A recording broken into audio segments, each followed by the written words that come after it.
Sonobook présente, avec l'autorisation des éditions Le Bélial, La science fait son cinéma. De Roland Lehoucq et Jean-Sébastien Steyer, lu par Philippe Lebeau.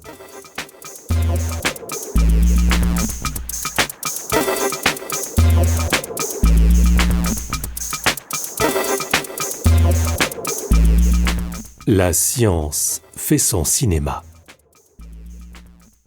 En 1888, Georges Méliès vend ses parts de l'entreprise familiale, une fabrique de chaussures de luxe, pour acquérir boulevard des Italiens à Paris, le théâtre de l'illusionniste Robert Houdin, avec ses magnifiques décors et ses automates.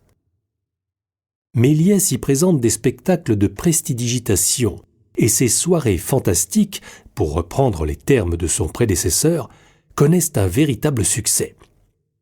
Si bien qu'en 1896, il crée sa propre maison de production, la Star Film, et construit un an plus tard, dans sa propriété en périphérie de Paris, le premier studio de cinéma. Le mage de Montreuil, au sommet de sa carrière, écrit, réalise, décore et produit alors lui-même ses films. En 1902, inspiré par Jules Verne, De la Terre à la Lune et Autour de la Lune, et sans doute par H.G. Wells, The First Man in the Moon, Méliès réalise Le Voyage dans la Lune, qui n'est autre que le premier film de science-fiction de l'histoire du cinéma. Il s'agit d'un récit burlesque de 13 minutes. Imaginant la première expédition humaine sur notre satellite naturel, où elle rencontre des sélénites joués par des acrobates des Folies Bergères. Ce court-métrage au rythme frénétique met en scène des explorateurs débarquant sur la Lune grâce à un projectile lancé depuis la Terre avec un canon titanesque, idée que le cinéaste reprend de Jules Verne. Dans une étrange grotte abritant des champignons géants, les explorateurs attaquent un sélénite, chimère d'humains, d'amphibiens et d'arthropodes. En représailles, les sélénites capturent les humains et les conduisent devant leur roi. Ceux-ci le tuent froidement et s'enfuient en courant. De retour sur Terre, les explorateurs, accueillis en héros, se rendent compte qu'un extraterrestre est resté accroché à leur fusée. Ce sauvage est alors fièrement exhibé et humanisé, car sous les applaudissements, on lui apprend à danser. Au-delà de la fantaisie débridée et de la parodie, ce film est aussi une parabole sur la nature humaine et en dit long sur notre conception de l'altérité, représentée ici par les sélénites, qui nous renvoie aux vieilles représentations des peuples colonisés. Reste que cette œuvre de Méliès est pleinement inscrite au panthéon du cinéma mondial et son succès triomphal, aussi bien en France qu'aux États-Unis, consacra dès 1902 la préférence des spectateurs pour la fiction sur la forme plus documentaire promue par les frères Lumière. Depuis, le succès des films de science-fiction ne s'est pas démenti. C'est dans les années 1950 que la science-fiction se constitue en tant que genre cinématographique aux États-Unis, et les extraterrestres, descendants des sélénites de Méliès, s'y multiplient. Ceux qui débarquent sur Terre en soucoupe volante semblent alors engendrés par la peur de l'invasion communiste. Mais qu'ils soient anthropomorphes, du jour où la Terre s'arrêta, 1951, à Mission to Mars, 2000, ou protéiformes, Alien, 1979, The Thing, 1982, qu'ils soient accueillis avec tendresse, E.T. l'extraterrestre, 1982, ou parqués dans des ghettos, District 9, 2009, l'alien est toujours une métaphore de l'étranger. Les animaux monstrueux ne manquent pas non plus au cinéma, qu'ils soient insectes, Des monstres attaquent la ville, en 1954, mammifères, Black Sheep, 2008, ou reptiles, Jurassic Park, 1993, Pacific Rim, 2013. Au-delà du plaisir visuel et horrifique que ces créatures suscitent, les causes de leur apparition sont très intéressantes. Depuis le Frankenstein de Mary Shelley, Maintes fois adapté au cinéma, le monstre s'interroge sur la responsabilité de l'humanité face aux progrès scientifiques et techniques et reflète les préoccupations de son époque. Ainsi, Godzilla, 1954, est libéré à la faveur d'essais nucléaires. Le monstre de The Host, 2006, est engendré par les rejets toxiques de scientifiques peu scrupuleux, tandis que le chimpanzé de la planète des singes Les Origines, 2011, développe une intelligence supérieure à cause d'un virus destiné à soigner la maladie d'Alzheimer. Virus d'ailleurs au cœur des films catastrophes Alerte, 1995, Évocation du virus Ebola, et 28 jours plus tard, 2002. La science-fiction met aussi en scène des êtres mécaniques, les robots. Le plus célèbre étant sans doute Robbie de La Planète Interdite, 1957, dont la confrontation avec leur créateur est souvent au cœur du récit, surtout quand ils sont assimilables à un humain. Ils soulèvent alors des questions incontournables. L'humanité est-elle une espèce à part? Qu'est-ce que la conscience? iRobot, 2004. Le libre arbitre, Monde Ouest, 1973. AI, 2001. Existe-t-il une âme? Blade Runner, 1982. Ces questions sont d'autant plus brûlantes quand le robot, à l'instar de la créature de Frankenstein, n'est plus seulement une machine, mais possède des éléments organiques. Les cyborgs sont-ils des machines ou une évolution de l'humanité? Ghost in the Shell, 1995.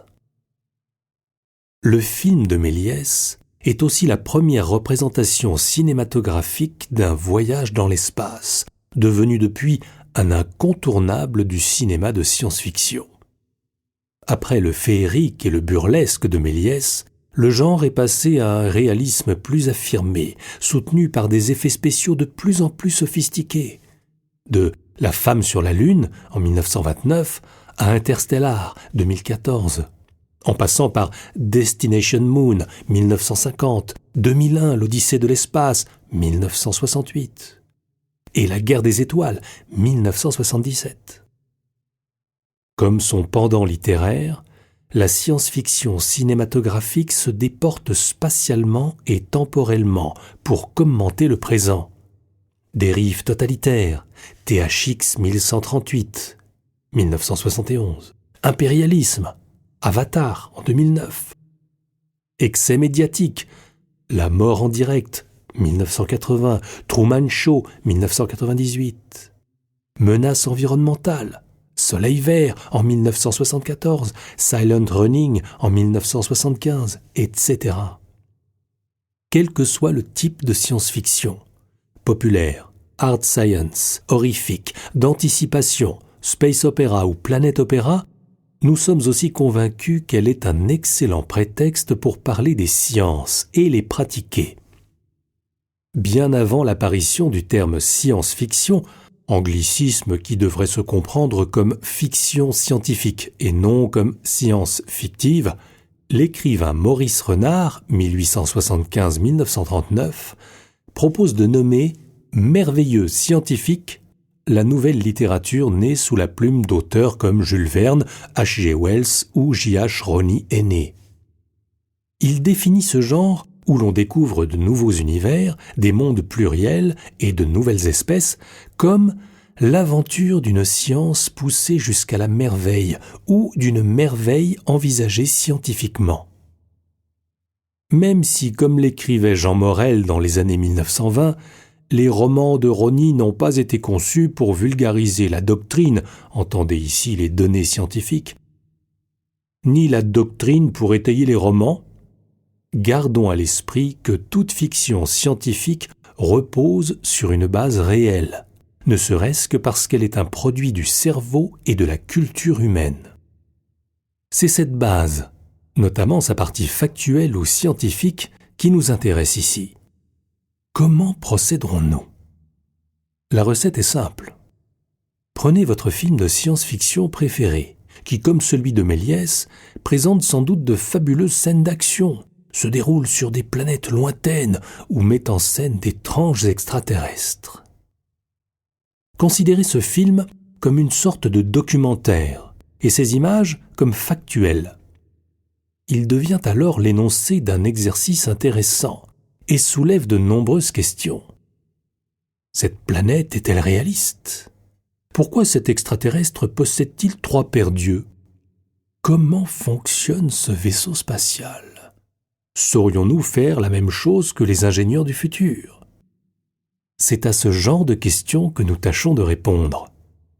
Après avoir visionné un film de science-fiction, nous le décortiquons de façon ludique et, à la lumière de nos connaissances actuelles, nous tentons de comprendre ce qui nous est montré. Parce qu'il y a le mot « science » dans science-fiction, nous souhaitons donc donner du goût aux sciences tout en aiguisant la curiosité scientifique. Notre objectif n'est pas de critiquer ces films, mais de mener une enquête à leur propos, d'en extraire des informations qui ne sont pas données explicitement grâce au raisonnement scientifique. Ici, la démarche compte plus que le résultat. Peu importe si nous constatons après calcul que la masse d'un ver des sables est incompatible avec les conditions qui règnent à la surface de la planète Dune, du film éponyme de David Lynch, 1984, lui-même adapté du roman de Frank Herbert, 1920-1986. Ce qui compte est que cette étude oblige à mobiliser ses connaissances, à s'informer, à faire preuve d'esprit critique, à développer sa capacité d'analyse, à goûter au plaisir de la découverte et surtout permet de jouer avec les sciences. Nous ne souhaitons pas non plus détruire la part de rêve inhérente à toute œuvre de fiction, nous aimons le genre. Mais visons plutôt à enrichir notre regard en traitant de son contenu scientifique, aussi infime soit-il, comme dans certains films hollywoodiens où il semble parfois inversement proportionnel au budget. Extrait de la formidable diversité du cinéma de science-fiction, nous espérons que les films et les thèmes choisis, Défier la physique, Nouveaux horizons, Curieux extraterrestres et Attention danger, vous donneront envie de nous suivre dans notre exploration scientifique de la planète science-fiction, transformant ainsi votre regard sur ces œuvres et sur le monde. Défier la physique. Ant-Man, petit mais costaud. En 2015, un nouveau super-héros a débarqué sur nos écrans. Son pouvoir ? La capacité de rétrécir jusqu'à la taille d'une fourmi grâce à un costume spécial et à une formule mise au point par le biophysicien Henry Hank Pym.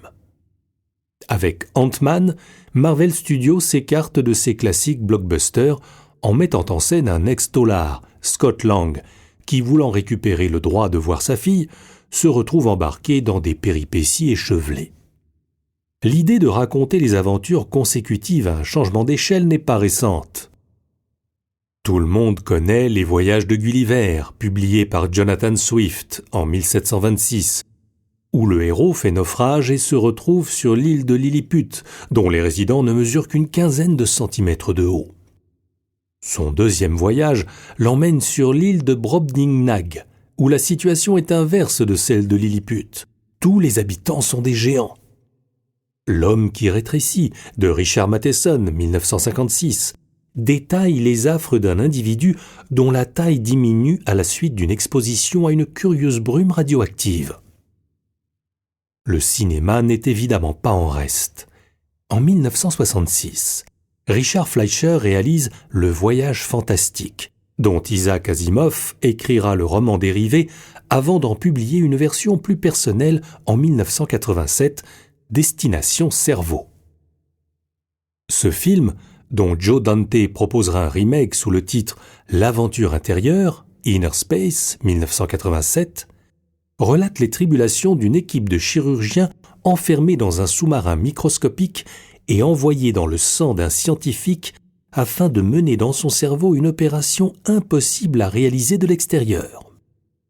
Plus près de nous, le film « Chérie, j'ai rétréci les gosses » 1989 nous narre les aventures d'un inventeur excentrique dont les enfants font les frais de sa machine à rétrécir les objets.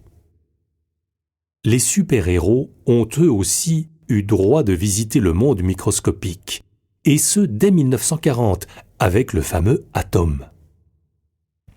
Dans une version ultérieure, Atom est l'alter ego du scientifique Ray Palmer, qui a inventé un procédé de réduction de la taille utilisant une lentille réalisée à partir d'un morceau de naine blanche découvert sur Terre par hasard, une tentative d'expliquer le processus conduisant à cette miniaturisation assez osée, notamment au regard du fait qu'une naine blanche est le cadavre d'une étoile dont il n'y a guère de chance de trouver un morceau échoué sur Terre. Le scénariste a sans doute voulu mettre l'accent sur les propriétés des naines blanches, leur grande densité notamment, que les astrophysiciens commençaient justement à étudier en détail à cette époque. Ainsi, il est amusant de voir le héros se balader tranquillement avec un bloc d'une trentaine de centimètres et dont on peut estimer la masse à plusieurs dizaines de milliers de tonnes.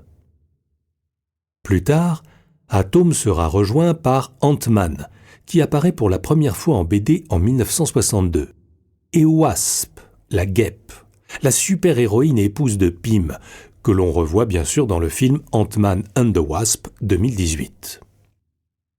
Dans tous les cas, l'exploration du monde microscopique donne lieu à des aventures extraordinaires, et il est assez plaisant de se mettre à la place de personnages aux prises avec un univers surdimensionné. Mais que se passerait-il vraiment si nous devenions tout à coup aussi petits qu'une fourmi? Serions-nous aussi forts que Pym le prétend? Pourrions-nous voler sur le dos des insectes? Des questions auxquelles la physique peut naturellement répondre, et gageons que vous ne devriez pas être déçus du résultat. Est-il possible de réduire la taille d'un objet?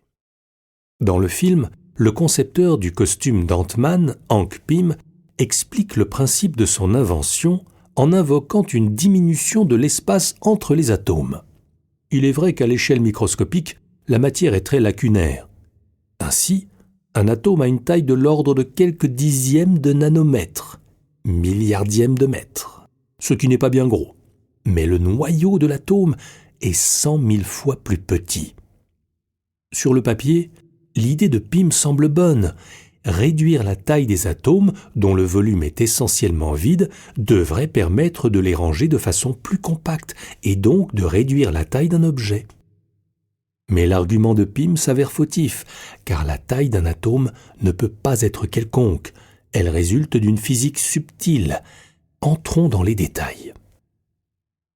Les électrons, de charge électrique négative, sont attirés par les protons, de charge positive.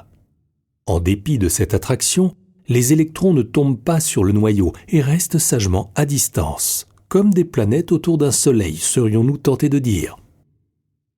Mais les lois de l'électromagnétisme nous apprennent qu'une particule chargée et accélérée rayonne de la lumière dite synchrotron.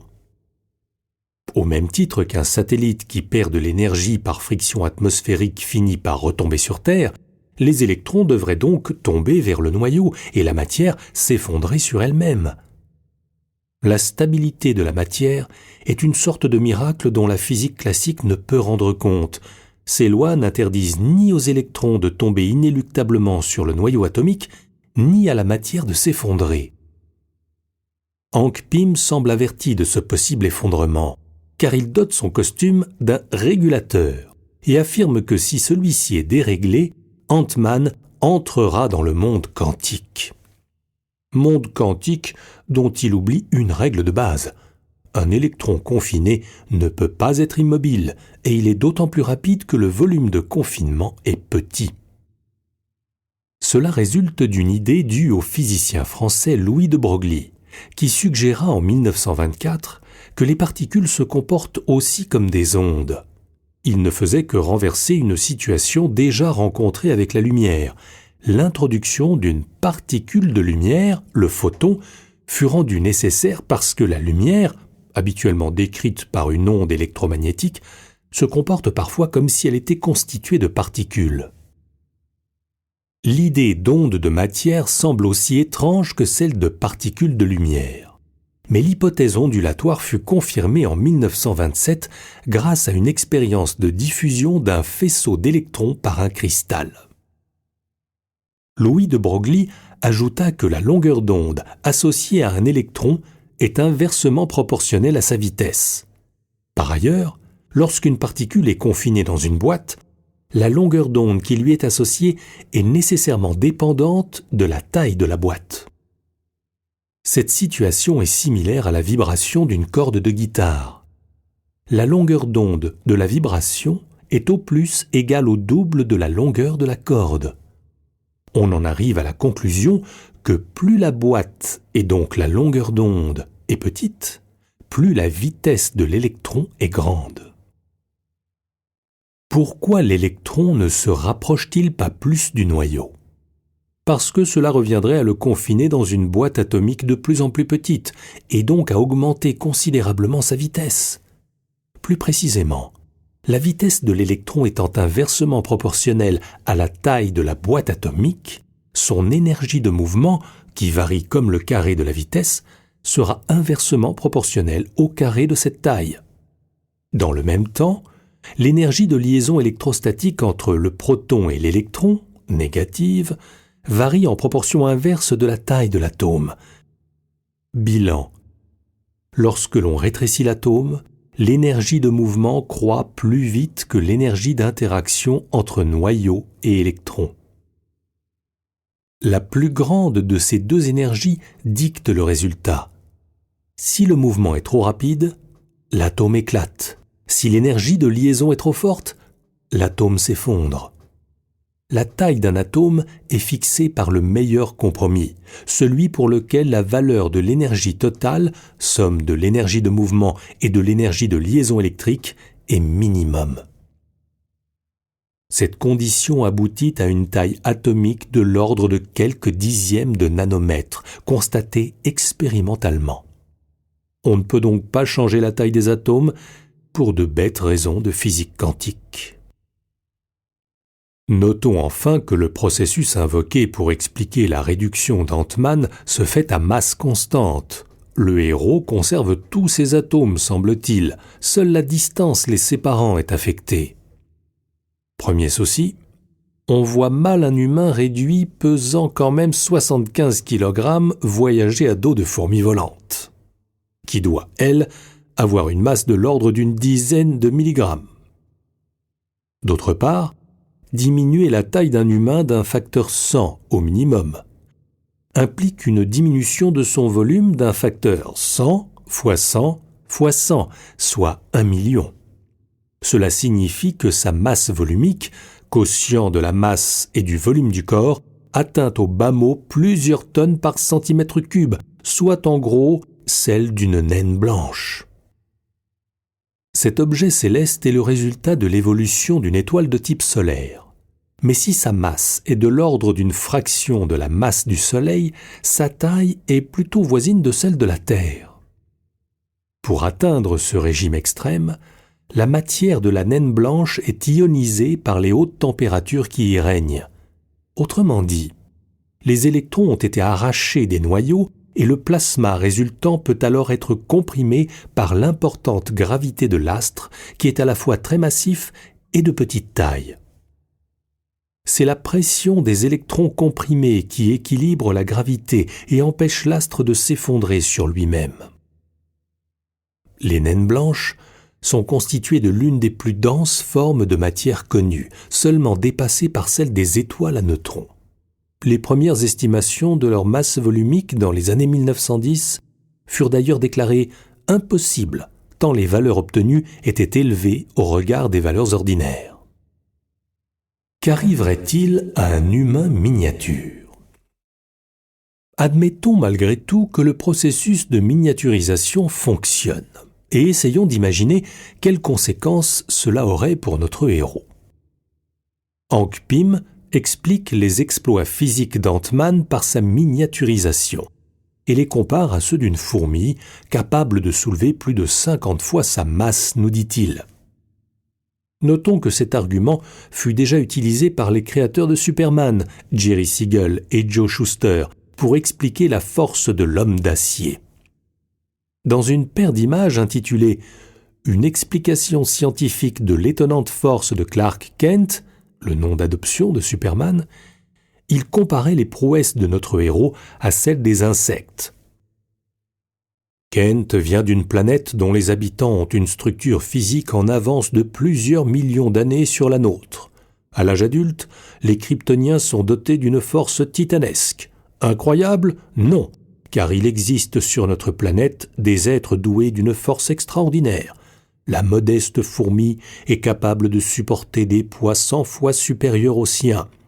La sauterelle fait des bonds dont la longueur rapportée à l'échelle humaine est équivalente à plusieurs dizaines de mètres.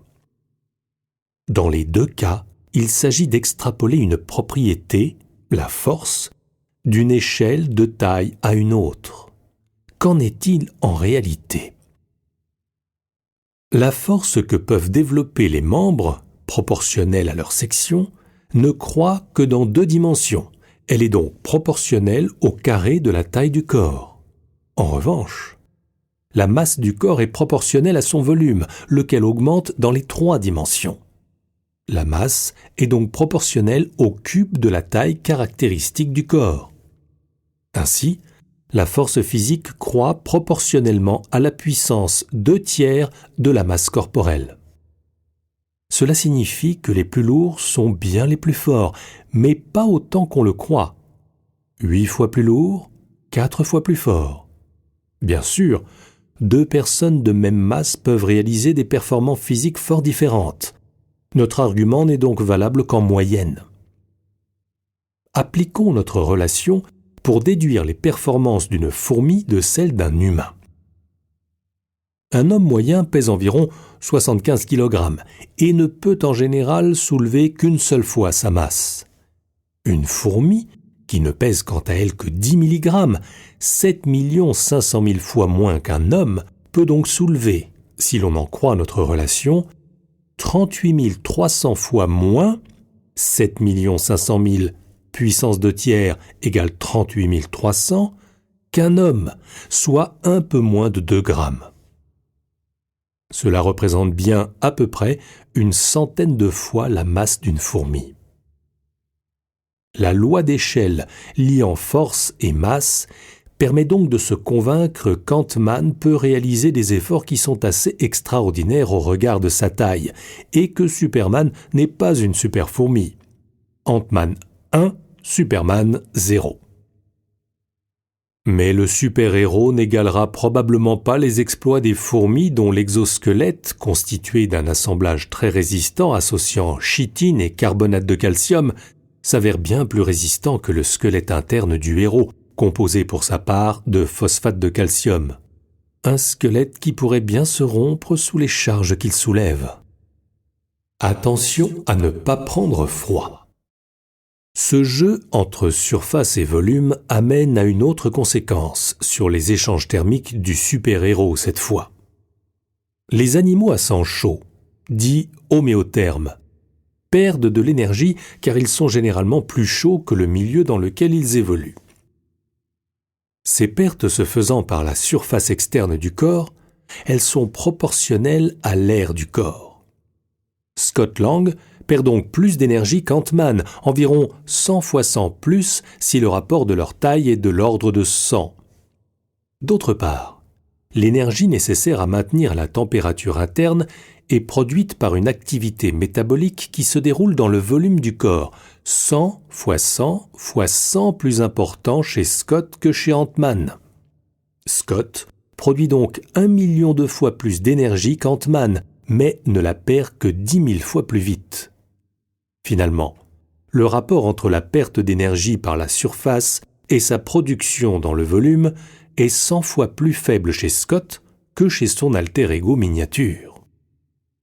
Autrement dit, le rapport entre surface et volume est défavorable aux êtres de petite taille. Cela explique qu'il faut toujours couvrir les nourrissons, même si la température ambiante est agréable pour un adulte, et que dans l'eau d'une piscine peu chauffée, un enfant a froid plus rapidement qu'un adulte.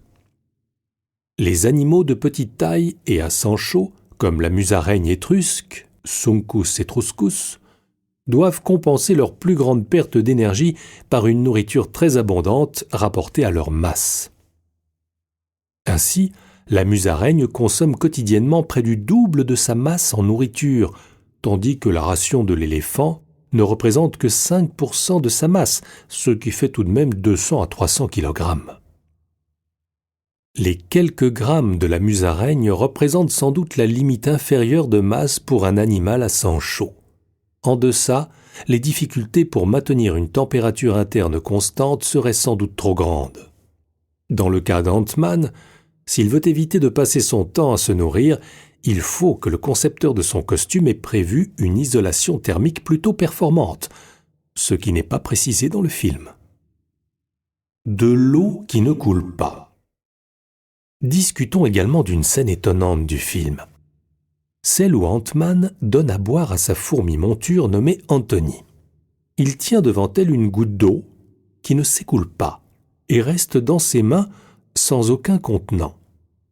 À notre échelle, il est impossible de manipuler sans récipient un volume équivalent à celui d'un seau d'eau. Aussi, pourquoi dans le film, l'eau reste-t-elle bien sagement agglomérée, collant aux mains du héros ? Cet effet plutôt réaliste se comprend grâce à la façon commode qu'utilisent les physiciens pour décrire le comportement de la surface d'un liquide. Tout se passe comme si une fine pellicule élastique et extensible était tendue sur toute la surface du dit liquide. Cet effet résulte du fait que les molécules de surface sont moins entourées par des congénères que celles du volume. Il s'ensuit que les molécules superficielles sont moins liées au liquide, ce qui correspond à une augmentation de l'énergie totale du système. Créer une interface entre le liquide et l'air coûte donc une énergie proportionnelle à l'augmentation de l'air de contact. Le liquide adoptant spontanément la forme qui minimise son énergie, cette tension superficielle le force donc, en l'absence de forces extérieures, à minimiser son air. De ce point de vue, la forme sphérique est optimale. À volume constant, c'est celle qui a la plus petite surface. C'est la forme que prend le whisky du capitaine Haddock lorsqu'il se retrouve en apesanteur dans l'album « On a marché sur la Lune ». C'est aussi la forme adoptée par les gouttes de rosée, dont le poids est très petit. À notre échelle, les effets de la tension superficielle ne sont guère visibles, car la gravité impose sa loi. Lorsque la quantité de liquide devient trop grande, son poids dépasse largement la tension superficielle et le liquide s'affaisse. Ainsi, l'eau d'un verre, d'une flaque ou d'un lac a une surface horizontale. Dans le film, la quantité d'eau manipulée par Ant-Man, qui semble imposante par rapport à sa taille, est en fait très faible. La tension superficielle du liquide domine alors son poids et lui permet de garder sa cohérence tout en autorisant le héros à le manipuler sans récipient, comme s'il était enfermé dans une pellicule élastique. Pratique. Mais notez que cela rend la baignade très difficile, car il faut alors percer la membrane élastique qui délimite le liquide.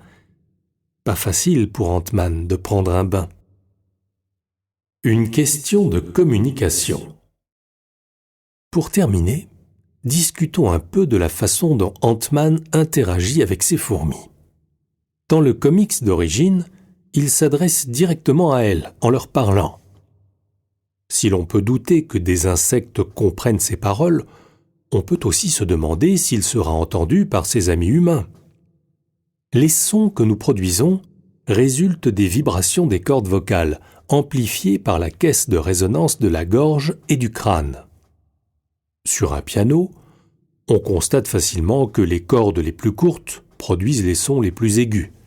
Plus précisément, une corde 2 fois plus courte produit un son 2 fois plus aigu, à l'octave, dont la fréquence est double.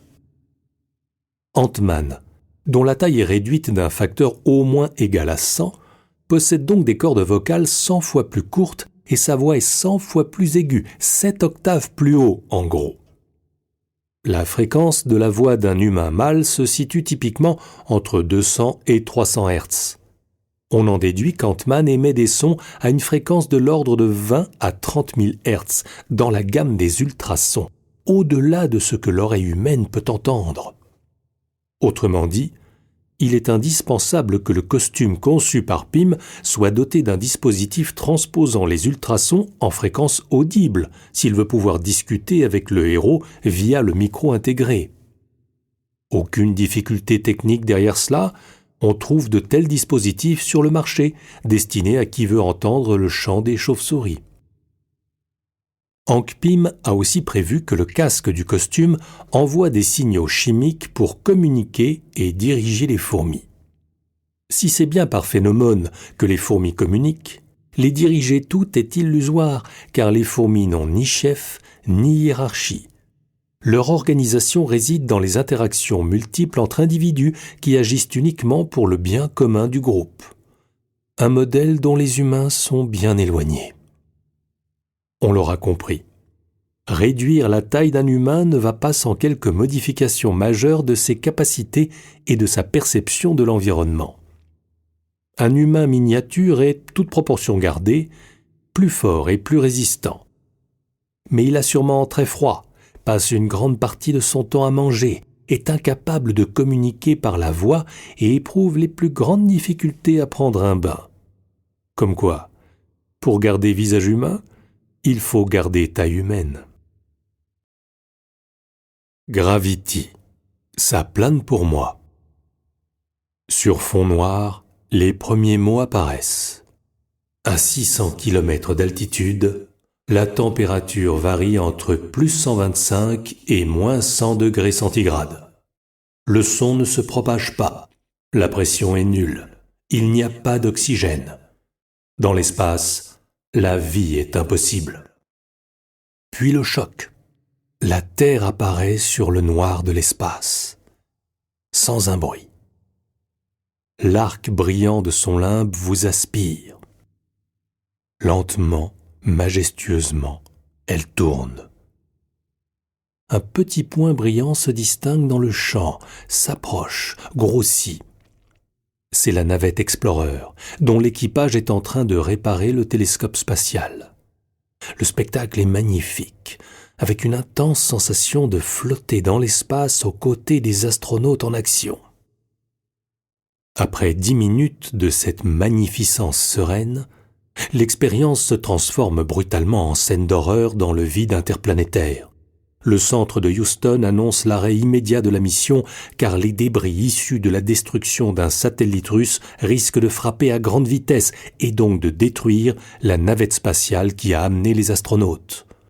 Pour eux, commence une course contre la montre et la mort afin de rejoindre leur navette puis la Terre. L'aventure débute.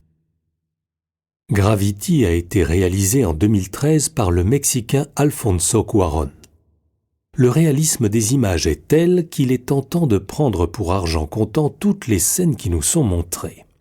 Bien que ce film ne soit pas un documentaire, l'un des buts avoués du réalisateur est de nous faire partager les sensations d'un astronaute en apesanteur. L'objectif est magistralement atteint. Il y a bien sûr quelques entorses à la réalité pour donner du mou à l'intrigue, en s'affranchissant de certaines contraintes imposées par la réalité ou la physique. Ainsi, le télescope Hubble, la station spatiale internationale, l'ISS, et la station chinoise Tiangong sont considérés comme orbitant dans le même plan, ce qui n'est pas le cas en réalité. Sans cette modification, difficile d'imaginer les rescapés passant d'une station à l'autre. Il n'y aurait tout simplement pas eu de film.